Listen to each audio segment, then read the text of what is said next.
This is The Camp with Zach Heilprin and the Athletics' Jesse Temple. Yes, welcome into The Camp. I'm Zach Heilprin. That is Jesse Temple. We're back. The Badgers now a little more than 2 weeks away from getting their season opener underway, or getting their season underway, I should say. They're going to get it going against Buffalo 2 weeks from Saturday. Jesse, I can feel the excitement radiating through the computer from what your face right now. I can just tell how excited you are. It's been a crazy 10 months, so I'm glad that we get to see an actual football game in this new offense, new defense. We've been talking about it and writing about it forever, so let's see what it looks like. I think we're all tired of talking about it. We all want to see it. It's been a really, really long time, as you said.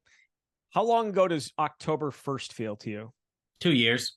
Yeah. Mm-hmm. The day that the Paul Chryst era essentially came to an end. Obviously wasn't fired till the next day, but yeah, it's been quite the whirlwind for the last 8 years getting to this point, and they've still got a few weeks out. They still got one more big scrimmage to come, I believe, on Monday, and the Big Ten Network's going to be here on Saturday, so we'll get a peek inside as well.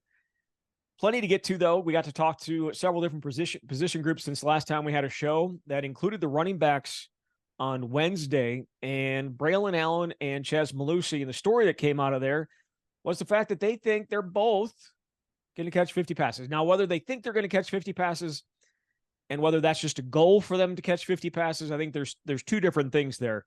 But both of them got a laugh out of it when they said, yeah, we told Coach Longo we want to catch 50 passes. I don't know how realistic it is. You look at some of the numbers from the time at North Carolina, Phil Longo's time in North Carolina, and what guys caught compared, and Chez Mellusi joked that if they're both catching 50 balls, I don't know how many times they're going to actually run the ball. So it's probably unlikely, but hey, goals are good to have. Yeah, the number is what jumps out to you. Ultimately, it's going to be the usage in general, and I would certainly expect, based on what we've seen in the conversations we've had with players and coaches, for them to be utilized in the passing game in a much bigger way than we've traditionally seen from a Wisconsin running back. And particularly as it relates to those two, Braelon had 13 catches last season. He has 21 for his career. Chez has 14 career catches. His career high in a season is 7.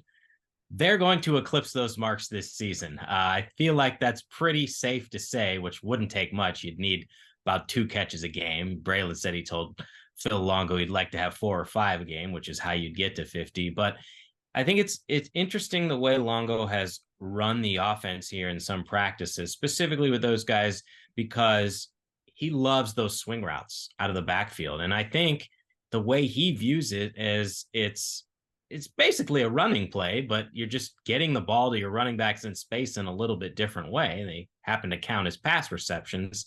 There's 6 wide receivers, though, that are very talented and only 1 football to go around. So I don't know what the distribution is going to look like, but I think it's fair to say, if you're a Badgers fan, that you should expect both those guys to be involved in a bigger way in the passing game. Yeah, a bigger way. Now, guy Andy Schaff on Twitter laid out, and maybe you did in your story, I didn't get a chance to read it, I apologize. Obviously, you're a value person in terms of what I read about the Badgers. You're right up there. No offense taken. You're pretty much the only person you and a few others are the only people I read, because I'm there for a lot of the interviews that you get your stuff from, including this one. So I didn't feel like I needed to go back and do it. But Andy Schaff on Twitter. So that's me trying to talk my way out of saying I haven't read your story.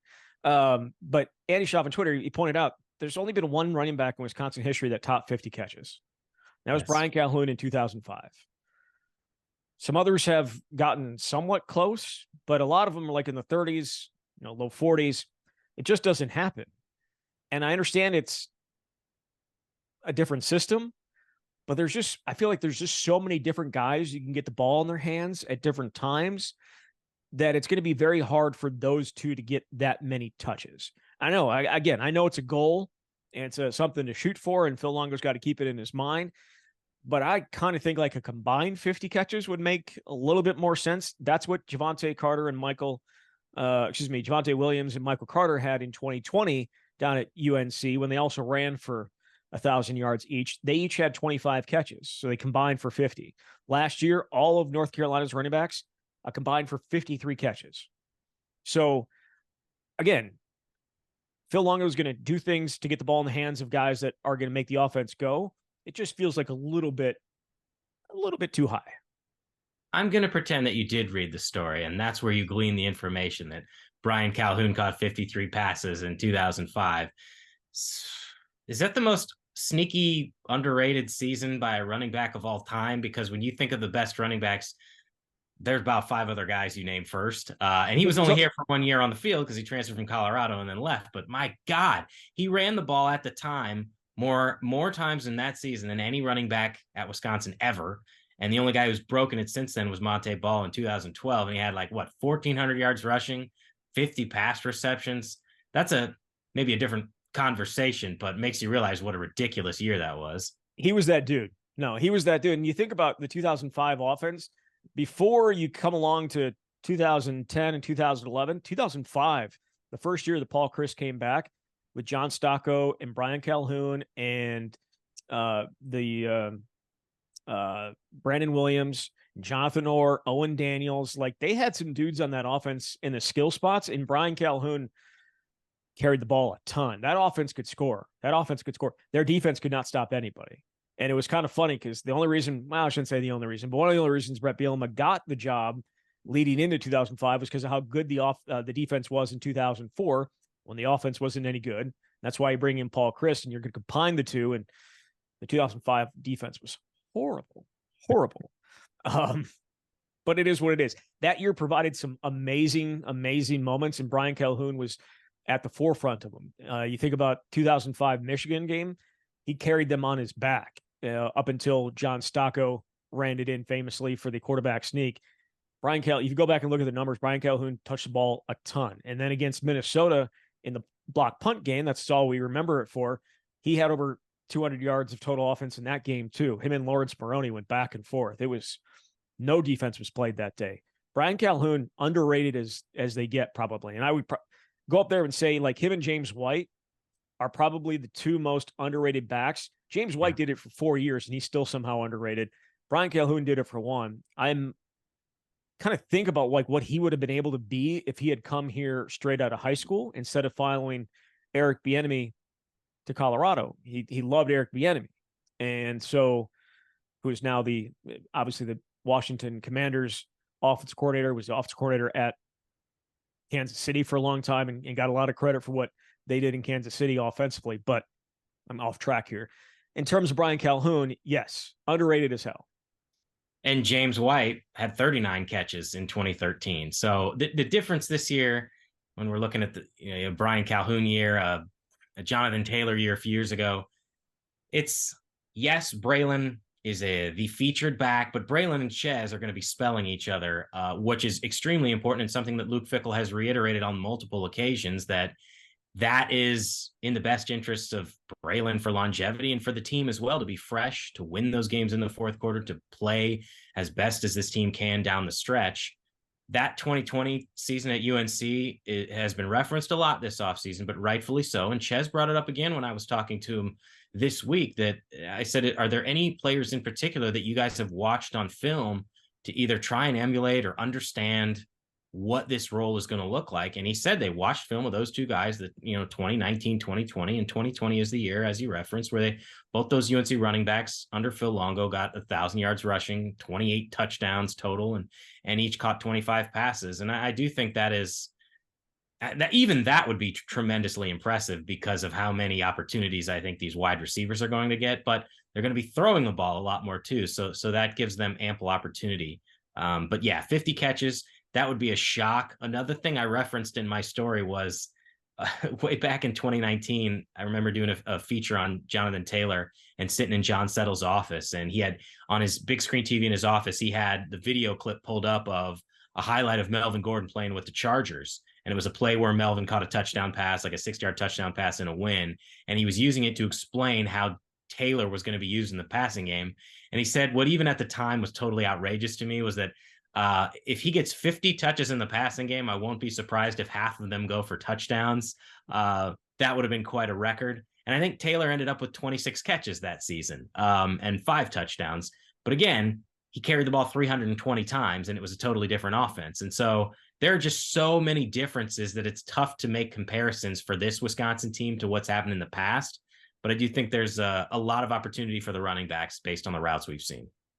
Yeah, I remember reading that in your article. It was very, very well said, I think. Yeah, Very I well appreciate said. it. I'm glad you had a chance to take a look at it. I am intrigued to see exactly how the numbers play out between those two, between Chez Mellusi and Braelon Allen, just in terms of what exactly the carries look like and what exactly the touches in the pass game look like. You would think that they may want to get Braelon involved because he talked about it yesterday, how he was trying to expand his game, right? And be a more complete back. And it's not just necessarily getting the ball in his hands in the pass game. It's also pass blocking, something that is usually like the biggest hang up in getting for a young running back to play in the NFL is whether they can play all three downs and you can count on them on third down. And that was always a hang up for Melvin early on in his career. It wasn't, I mean, it was kind of the same thing for Jonathan Taylor a little bit. Braelon wants to be a really good pass blocker. And there have been times in his career where he hasn't been, I mean, he's only been here for 2 years, but he wasn't the greatest guy that you could sit in there and be comfortable with and put out there on third down consistently. And I wonder if they feel better about him now and that they're willing to do that. I get the feeling they are. Yeah, I think so too. Pro Football Focus, they have a lot of numbers and you could take some of them with a grain of salt, but they do track basically everything. And one of them is pass protection. All three running backs last year that got significant run. And I guess Isaac Arendo's in there as well, who's now at Louisville, but Chez, Braelon, Isaac, they had some of the lowest rated pass blocking numbers last season. Some of that is you don't get as many opportunities. So if it doesn't work out, that impacts the percentages, but it's also not something that has been a focal point here because if you're a running back, you're getting the ball and we know how much more they're going to pass this season. So I do think they are more comfortable with all of them in that role because they've gotten more opportunities at it. And in terms of what the distribution looks like, I mean, who knows? But Chez said he would be fine with maybe he gets 8 to 10 carries, but some of those extra carries are offset by the pass catching opportunities. Maybe he gets 6 to 8 pass catching opportunities in a given game. That sounds like a lot to me, but Braelon is still going to be the number one guy. And I would expect the bulk of the work to go to him still just because of who he is, what he's put on film, his body type.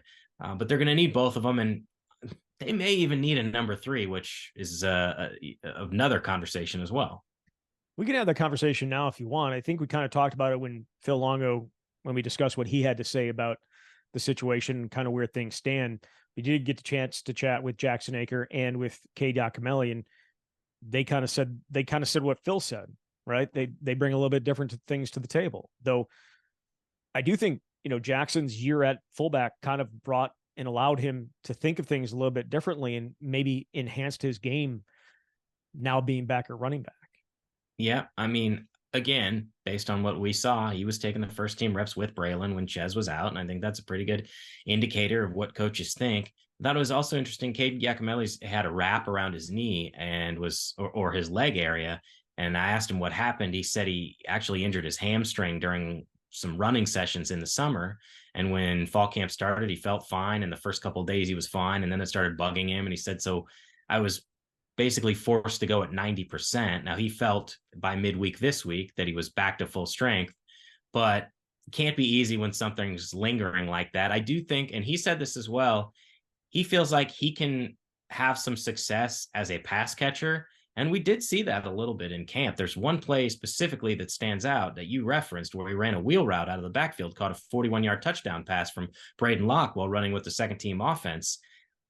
Another way that running backs are going to be used. It's just so fascinating because it's so different from what we've seen, the variety of combinations they can have where you've got both running backs on the field. One of them can be in the slot. They can both run those swing routes. Somebody can do a wheel route. It's different. And it's much more interesting, I would say. It is. And it reminds me about them being on the field together. Braelon and Jackson Aker reminds me that Braelon and Chez are going to be on the field a lot as well. And I asked Chez because I'm like, so what's the percentage that you could potentially be on the field together? And he said, I don't know, that's up to Phil, but when we are going to be on the field together, the sky is the limit for what we're going to be able to accomplish. It is a dangerous thing to deal with. And we've seen Will Pine in the backfield a little bit as well, too. But I think for the most part, when they're lining up there, and then you got the 3 wide receivers, maybe the tight ends, in there too. The varied options that they're going to have, and I think is varied as they've ever been. And I know we've seen those two in the backfield together in the past. Hopefully it's not Braelon throwing the football this year. I think we can all agree that maybe the Wildcat has run its course. No? Are you disagreeing with me? What are you thinking? You've got if you've got Tanner Mordecai, use him to throw the ball. Right. So, but I do think that is the other part of this, is how often are they going to be on the field together, because that could also impact how many opportunities they get to catch 50 passes. Because if they're going to be out there quite a bit, then we could probably see that. But yeah, I don't know why I said the tight end out there. Obviously, the tight end wouldn't be out there as well, but you could have the tight end out there. You get 2 wide receivers, 2 backs, in the tight end. But yeah, it's an offense that I think is going to be difficult to prepare for, but also we don't know exactly what it's going to look like either. So I feel kind of off kilter here, trying to project what's going to be on the field when we haven't even seen it in a game yet. That's fair, but Chez and Braelon will be used in different ways and together in ways we haven't seen, because they very rarely were on the field together in the last 2 years. Over under a half a touchdown pass for Braelon Allen in 2023. Let's take the over. Let's just get wild and crazy. I would take the over too. I would take the over too. Yeah, we won't go there. All right. So another part of this conversation is with the linebackers, because we were talking about Braelon and his pass blocking ability. And the one guy he talked about being fantastic at getting after the quarterback was Meta. And we got to talk to Maema today. And Braelon said, he's as tough to deal with. I know Jackson Aker, I think, said the same thing. We heard from running backs coach Devin Spalding as well yesterday, or on Wednesday, I should say. What is it about Maema, do you think, that makes him such a load to deal with? I know Mike Tressel also talked about it. Well, the thing that Mike said was he's coming after you, and he's got such a strong punch that, you get hit in the face a couple times by Maema, you're not really going to be too thrilled about having to deal with that consistently. So it's a relentless motor. His skill set has grown significantly since he came here. He was still a pretty raw prospect when he got here, and it took some time for him to get into the lineup. Didn't happen till last year, obviously, but I think it's that speed, the way he can move his shoulders and slip around guys. So it's a combination of factors, but I think he's going to have an exceptional year this year. And, I got asked a question for a mailbag that's running next week about whether there was anybody on this roster who could finish with at least 5 sacks this season, knowing that Wisconsin lost Nick Herbig, who had 11.5 sacks last season. The number 2 sack getter was Keanu Benton. He had 4.5 sacks, and the leading returning sack guy is Maema, who had 3.5 last year. And I think there's several guys who can contend for that, but Maema and Jake Chaney as well are 2 inside linebackers that have really stepped up their game in terms of pass rushing ability. They have, and we got the chance to talk to Maema today, and he was asked about Braelon's comments about him being the guy that gives him the most trouble, and he was talking about how, well, yeah, that's really nice of them to say. They've won their share, and was it you that alerted him to that Braelon said it was actually 50-50? Yeah, I was like, well, he's not saying you went out there and just steamrolled him every time. He said it was 50-50, and Maema said, well, I think it was 51-49 for me. All these guys are competitive. Yeah, for sure. But I think the other guy that we referenced there is Jake Chaney. Yeah. And he is a guy that gets to his top speed very, very quickly. I thought that is one thing that stood out in talking to the running backs, but also to Tressel and Maema and Jordan Turner, for that matter, about how quickly he gets going. He's just, as soon as the snap goes, he's by you. Yeah, I mean, he's had a really outstanding preseason, and it's very clear that the distribution of snaps is going to be different than it was last year. At least I think so, because last year it was Maema and Jordan Turner as the starters, and Jake Chaney did get a significant number of reps, but it was also at a much lower rate than the other two. Jake is just too good to not be out there, and he even talked about it like Last year, he was kind of that third down guy. Okay, put him on the field in this specific situation. I think he can do a little bit of everything. And we've talked about this every once in a while here the last few months, but we've seen a situation where they put all three on the field. I don't know how frequently that's going to happen, but it just shows you how much they think of Cheney. And as Tressel has said on numerous occasions, it's really, they consider the way they look at these guys and wanting to have 22 on the field for offense and defense is there's 1A and 1B. And if you are a 1B, they consider you to be a starter. If it's the ones and the twos, that's a little bit different, a little bit of a problem in terms of trying to figure out when to get twos on the field. Cheney is a 1B, and he's going to play a lot. He's going to play a lot. Jordan Turner's going to play a lot. And we got the chance to talk with Jordan Turner today for the first time since his offseason of, call it missteps, and the arrest on an OWI that led to a suspension that kept him out of action for, what was it, 10 days, 11 days? Even though there was no action to be really had, obviously. They were not practicing. He was still able to do a lot of the off-season workouts, so it wasn't really a huge thing. But I think it did affect him. At least in talking to him, I thought it something that certainly found its way into him and made him realize some of the things that he did were not obviously what he wants to be about. Yeah, well, during a 3-week stretch in June, he had 2 different citations. On June 5th, he was cited for going 117 miles an hour on the interstate in Rock County. That's 47 miles an hour over the speed limit. And then 3 weeks later in Madison, he was cited on June 26th for the OWI, and police officers found a small amount of marijuana in the car. And obviously a really difficult situation for him that he put himself in and has had to face the consequences. He struck me as a guy, and he used the words doubt and embarrassment. It put this into him that he was obviously, that's not how he wants to represent himself and his family and this program and team. And he talked about how teammates had really rallied around him. But Mike Tressel was asked about this and how has Jordan dealt with this, and he talked about he shut his mouth and he worked, and that's what he did. And really, that's the best way to go about this and gain back trust, whether it's with teammates questioning or with coaches who don't know you at all, because this is a totally new staff. So perhaps it instilled is a learning lesson. We'll say that. And he used those words as well. He did. So that was the first time we had a chance to talk with him. And he's a quiet talker by nature in those settings. And it's pretty quiet there too. But he perked up a little bit when he was actually able to talk a little football.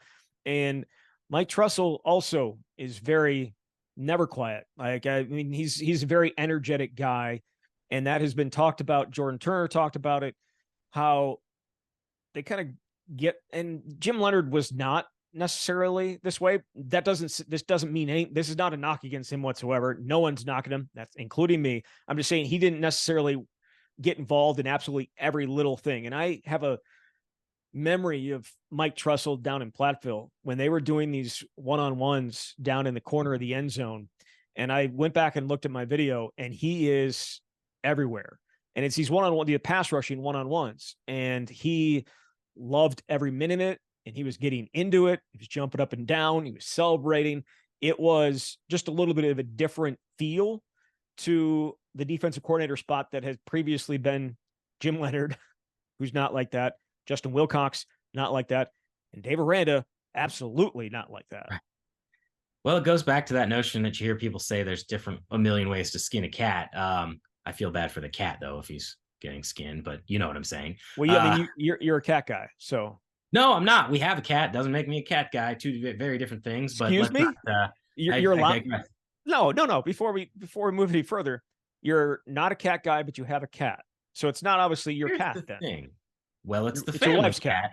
Was not my choice, but at a certain point, you just have to say, okay, and that's where we're at. But let's move on. I wrote about this. I did the same thing for dogs. I love dogs. I have a dog. We had a dog. The wife wanted a second dog, and I said, I think one dog's fine. We don't need another dog. But she eventually talked me into it. Yeah, there you go. Wasn't a great decision. but a lot more work to have a dog. I love like the dogs dogs. too. Way Love the more work. dogs. Love the dogs. We could have been all right with just one. Sorry, go ahead. No, you're good. It's good to have these in the middle of the show. Keep people on their toes and see if you're still listening.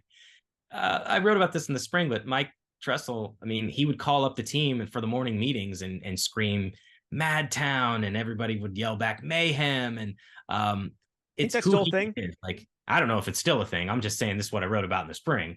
But it was a change. It was such a change because his energy is what stands out to you immediately. And I remember the first interview that we had with him in January. It was like a 12-minute interview, not all that long for what is an introductory news conference with a coordinator. And when it's finished, you can see him looking around and basically is like, is that all? Come on, guys. Like, he's just so enthusiastic about talking football. Maybe the first time a coach has ever asked for more questions from reporters, but it's been impressive to see.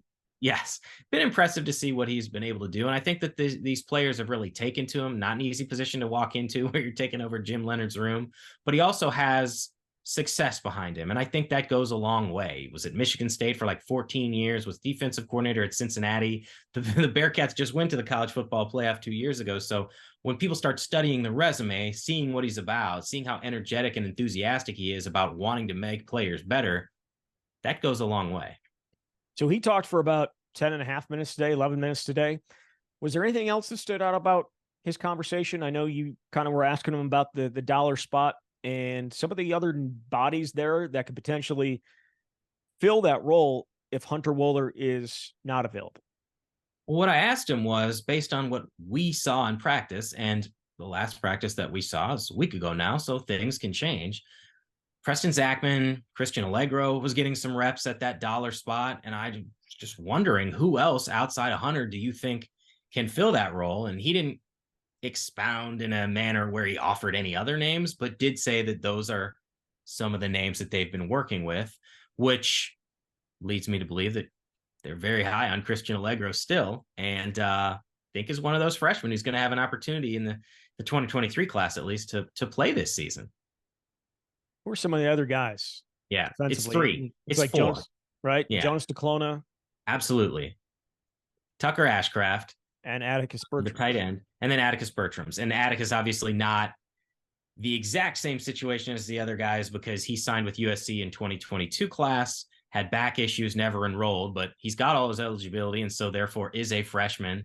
So he'll be Wisconsin's punter. But those were the ones, and that's another mailbag question I was asked.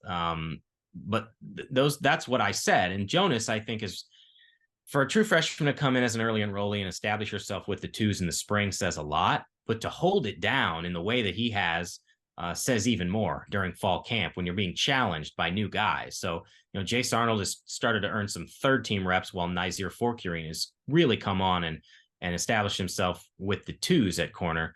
But I think Duclona is going to get some reps. Tucker Ashcraft absolutely is going to get some reps at tight end. And then Allegro is sort of the wild card to me. Like, I don't know what it means that he's gotten some reps in that dollar package, but it means something. It does, but it also feels like he could be a special teamer, right? If he was going to play this year, he's got that type of body that can play a bunch of different special teams, if that is what they deem possible. DeClona, I did ask Tressel about him today, like kind of what stands out about him. My mind's kind of blanking on exactly what he had to say about it, but it was kind of a situation where he's a guy that, like every corner that you've ever met in your entire life, they're confident as heck. They think that they will have never gotten beat. And if they do get beat, they don't remember it the next time they go up there. That's the calling card of any very good corner. Like, you can't play cornerback if you have a good memory. If you have a really, really good, like in terms of bad things happening, if you remember the bad things, you're never going to be able to get over it. It's very good conversation with Ricardo Hallman about that. What happened at Michigan State last year? And I remember he came we had to talk to him. I don't know if it was after that game, but it was certain. I don't think it was after the game. I think it was after that, the week after the Monday that we got to talk to players, and he came out and he answered all the questions, and he did not seem to have lost confidence whatsoever. Now, he took a step back and didn't play a ton the rest of the year, mainly because Alexander Smith was back and able to kind of step back into that role. But then you come back and talk to him this year, and he's still got the exact same confidence that he can go out there and play all the time. And sometimes with guys, it's like, I don't believe that confidence. There are players at Wisconsin I've talked to, and they say they're confident, and I don't necessarily believe them. Ricardo Hallman, I feel that way about him, is in terms of, I believe he's still that confident about his ability. Going back to Duclona, that's kind of the same feel I get. We haven't got to talk to him, but it's kind of get that feel with him. And that's really hard to do as a young guy, because I think it's very easy to get in your head. You're stepping up a level, you get beat, and we'll see what happens in a game, because when the bullets are flying, it's a little bit different. You get beat once or twice, you maybe start to question yourself, but it certainly seems like he has all the confidence in the world. There's a reason why this staff went after him after Duclona decommitted from Cincinnati, and they went down to Naples 3 times in a few weeks to make sure that they landed him. So a very intriguing true freshman. I think there's some other true freshmen that I'm really interested in, but don't necessarily think we'll see this season, like a Jamel Howard. I mean, maybe it'd be different if he hadn't gotten hurt early in camp and he had a chance, because they want to play so many defensive linemen. And that's not to say he can't break through this season. It's just harder for me to make a determination when I only got to see him for 1.5 practices. But you don't get very many, 318-pound defensive linemen coming in right away who can carry that, who can blow people back. And there's a handful of other guys that I'm interested in, like a Tyler Janzi, like a Tretch Kekahuna, if and when he gets to be healthy. But we're not going to see those guys this year in a significant capacity based on what we've seen so far. Amari Snowden. Absolutely. How could I forget Amari Snowden, all 6'4" of Your him? Your guy. I like him. Not many dudes built like him at that position. There are not too many dudes built like him at that position. So Wisconsin, again, will be back on the field on Friday morning. They've got how many more practices fall camp they got? I think Friday, Saturday, Sunday, Monday. And I think that's the end of camp. I guess it is. I don't know when it's officially over. I feel like that Monday scrimmage, and again, they may do stuff after that, but not too far away. Have you started your preparation and looking to Buffalo and what the Bulls could potentially provide as a challenge to Wisconsin? 0. So for those of you desperately seeking insight, you're not going to get it here. Not yet, anyway. not gonna get it here. Yes. All right. Before we close things up here, I wanted to talk a little bit about your story about Colin Hitschler. Colin Hitschler has been an all-star of a recruiter to this point in his time at Wisconsin. Obviously, he's got a really good safeties room, but I believe 7 of the 21 commits that Wisconsin has in this class. And I guess, if you want to throw Xavier Lucas in there too, he's kind of a safety, kind of a cornerback, but specifically out to the East Coast, Colin Hitschler's played a huge role in that. And you wrote a story recently about him. Yeah, I had a chance to talk to him last week, and it was funny when I broached the subject. I could see how uncomfortable he was with him being highlighted in that way, and he really started it off by saying, "I don't know if I have much to say," but he offered a little more insight into the process and what has been successful. Every once in a while, there's an assistant coach at Wisconsin that kind of stands out as a recruiting star or someone that has a lot of success, and we're all still learning about this staff, but Hitschler has been unbelievable. And it's not so much, it is the quantity, yes, but it's the quality as well, because 3 of those 7 are 4-star prospects. Emilio Agard, the cornerback from Philadelphia, Dylan Jones, the running back from Maryland, and Kevin Haywood, the 4-star offensive tackle from Pennsylvania.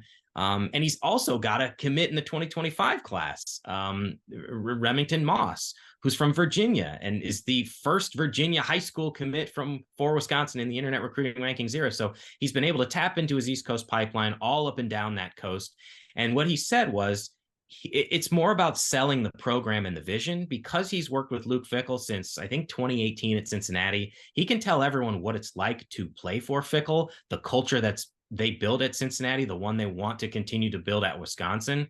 And I think that goes a long way with people. And I asked Luke about this too. He talked about how Colin is constantly learning, and whether it's from Luke, whether it was when Marcus Freeman was the defensive coordinator at Cincinnati, he's able to take constructive criticism. And he talked about how really incredible it is the way Colin has developed as a coach and as a recruiter.